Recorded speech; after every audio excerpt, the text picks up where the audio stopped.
ലൈംഗിക പീഡന കേസിൽ എം മുകേഷ് അടക്കമുള്ള പ്രതികളെ കസ്റ്റഡിയിൽ ചോദ്യം ചെയ്യണമെന്ന് പോലീസ്. പ്രതികളുടെ മുൻകൂർ ജാമ്യാപേക്ഷ എതിർത്ത് എറണാകുളം പ്രിൻസിപ്പൽ സെഷൻസ് കോടതിയിൽ പോലീസ് റിപ്പോർട്ട് നൽകി. വിവിധ കോടതികളിലായി നടൻ സിദ്ദിഖും ഇടവേള ബാബുവും മുൻകൂർ ജാമ്യാപേക്ഷ നൽകിയിട്ടുണ്ട്. മുകേഷ്, മണിയൻപിള്ള രാജു, അഡ്വക്കേറ്റ് VS ചന്ദ്രശേഖരൻ എന്നിവരുടെ മുൻകൂർ ജാമ്യാപേക്ഷയാണ് ഇന്ന് എറണാകുളം പ്രിൻസിപ്പൽ സെഷൻസ് കോടതി പരിഗണിച്ചത്. പ്രതികളുടെ ജാമ്യാപേക്ഷയെ എതിർത്ത സർക്കാർ കസ്റ്റഡി ആവശ്യം കോടതിയിൽ ഉന്നയിച്ചു. വാട്സപ്പ് ചാറ്റുകൾ, ഫോൺ കോൾ രേഖകൾ എന്നിവയടക്കം മുദ്രവച്ച കവറിൽ മുകേഷ് സമർപ്പിച്ച തെളിവുകൾ കോടതി പരിശോധിച്ചു.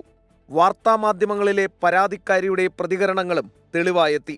ഇതിനിടെ മുൻകൂർ ജാമ്യാപേക്ഷയുമായി സിദ്ദിഖ് ഹൈക്കോടതിയിലും ഇടവേള ബാബു പ്രിൻസിപ്പൽ സെഷൻസ് കോടതിയിലും എത്തി. അതേസമയം നടൻ ജയസൂര്യ കടന്നുപിടിച്ചെന്ന നടിയുടെ പരാതിയിൽ തൊടുപുഴ പോലീസ് നടിയിൽ നിന്നും വിവരങ്ങൾ ശേഖരിച്ചു. ജയസൂര്യക്കെതിരായ മറ്റൊരു കേസിൽ പരാതിക്കാരിയുടെ രഹസ്യമൊഴി Thiruvananthapuram first class judicial magistrate കോടതി രേഖപ്പെടുത്തി.